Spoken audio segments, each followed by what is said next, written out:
തട്ടിപ്പ് കേസിൽ സർക്കാരിനെതിരെ അതിരൂക്ഷമായ വിമർശനം ഹൈക്കോടതി ഉന്നയിച്ച സാഹചര്യത്തിൽ മുഖ്യമന്ത്രി ഉമ്മൻചാണ്ടിക്ക് ഒരു നിമിഷം പോലും അധികാരത്തിൽ തുടരാൻ അവകാശമില്ലാതായിരിക്കുന്നു.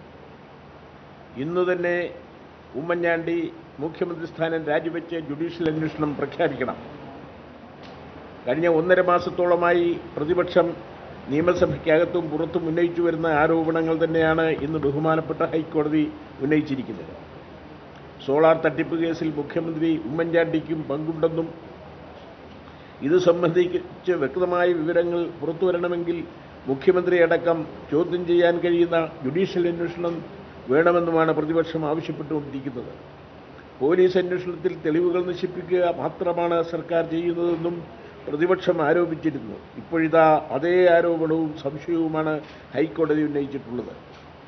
ഷാലുമേനോന്റെ ജാമ്യാപേക്ഷ പരിഗണിച്ചുകൊണ്ടാണ് ഹൈക്കോടതിയിലെ ജഡ്ജി എസ് സതീഷ് ചന്ദ്രൻ്റെ ഈ സുപ്രധാന പരാമർശങ്ങൾ. എന്തുകൊണ്ടാണ് കേസിൽ മുഖ്യമന്ത്രിയുടെ പങ്ക് അന്വേഷിക്കാത്തത്? കോടതി പച്ചയായി ചോദിച്ചിരിക്കുകയാണ്. തട്ടിപ്പ് നടത്തിയ പണം എവിടെ പോയി എന്ന് അന്വേഷിക്കാത്തത് എന്തുകൊണ്ടാണെന്നും കോടതി ആരായുന്നു. സോളാർ തട്ടിപ്പ് കേസിൽ സർക്കാർ എന്തൊക്കെയോ മറച്ചുവെക്കാൻ ശ്രമിക്കുകയല്ലേ എന്നും കോടതി സംശയം പ്രകടിപ്പിക്കുന്നു.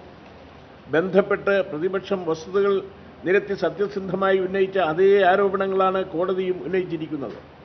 മുഖ്യമന്ത്രിയടക്കം ബന്ധപ്പെട്ട തട്ടിപ്പ് കേസ് കേരളത്തിന് നാണക്കേടാണെന്നും കോടതി നിരീക്ഷിച്ചിട്ടുണ്ട്. സരിത മജിസ്ട്രേറ്റിൻ്റെ മുമ്പിൽ നൽകിയ രഹസ്യമൊഴി എഴുതി നൽകാൻ കോടതി നിർദ്ദേശിച്ചു. അതിന് അനുവദിക്കാതെ സരിതയെ കസ്റ്റഡിയിൽ വാങ്ങിയ പോലീസ് നടപടിയെയും കോടതി രൂക്ഷമായി വിമർശിച്ചു.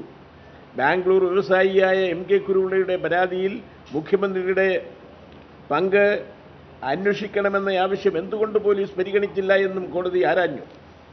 സലീം രാജിനെയും ജിക്കുമോനെയും പാവം പയ്യനെയും അറസ്റ്റ് ചെയ്യണമെന്നും അവരുടെ ധനസ്രോതസ് അന്വേഷിക്കണമെന്നും ഞാൻ ആവശ്യപ്പെട്ടിരുന്നു. തട്ടിപ്പ് കേസിൽ പ്രതിയായ സരിതയെ വിളിച്ചതിൻ്റെ ന്യായം തൻ്റെ ഭാര്യയെ മാത്രം ബോധിപ്പിച്ചാൽ മതിയെന്ന് ധാർഷ്ട്യത്തോടെ ജിക്കുമോൻ പറഞ്ഞിരിക്കുകയാണ്. എന്നിട്ടും അയാളെ ഒന്ന് ചോദ്യം ചെയ്യുന്ന കാര്യം പോലും IPS റാങ്കിന് നാണക്കേടായ ഉദ്യോഗസ്ഥന്മാർ ഇതുവരെ പരിഗണിച്ചിട്ടില്ല. ഈ 3 പേരെയും പറ്റിയുള്ള അന്വേഷണം നടത്തിയാൽ മുഖ്യമന്ത്രിയും കുടുംബാംഗങ്ങളും കുടുങ്ങുമെന്ന് ഉറപ്പാണ്. അത് ഒഴിവാക്കാനാണ് IPS ഹേമചന്ദ്രൻ നാണം കെട്ട നടപടികൾ സ്വീകരിക്കുന്നത്. അതാണ് കോടതിയുടെ രൂക്ഷ വിമർശനത്തിന് ഇടയാക്കിയിട്ടുള്ളത്. സരിതയ്ക്ക് ഫാഷൻ പരേഡ്, ജോപ്പന് സുഖചികിത്സ, വിജു രാധാകൃഷ്ണന് പ്രണയലേഖനം, ഷാലുവിന് റിയാലിറ്റി ഷോ എല്ലാം പോലീസ് ചിലവിൽ അരങ്ങേറുകയാണ്.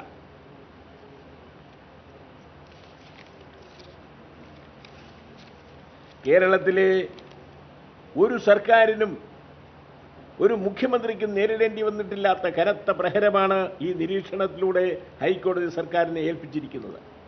ഈ പശ്ചാത്തലത്തിൽ തികച്ചും അപമാനിതനായി മുഖ്യമന്ത്രി കസേരയിൽ ചടഞ്ഞുകൂടിയിരിക്കാതെ രാജിവെച്ച് ജുഡീഷ്യൽ അന്വേഷണം നടത്താൻ മുഖ്യമന്ത്രി ഉമ്മൻചാണ്ടി ഇനി ഒരു നിമിഷം പോലും വൈകരുത്.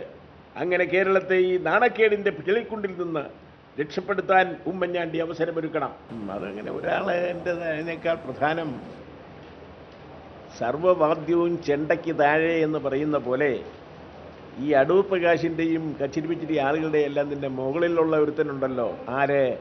ഉമ്മൻചാണ്ടി.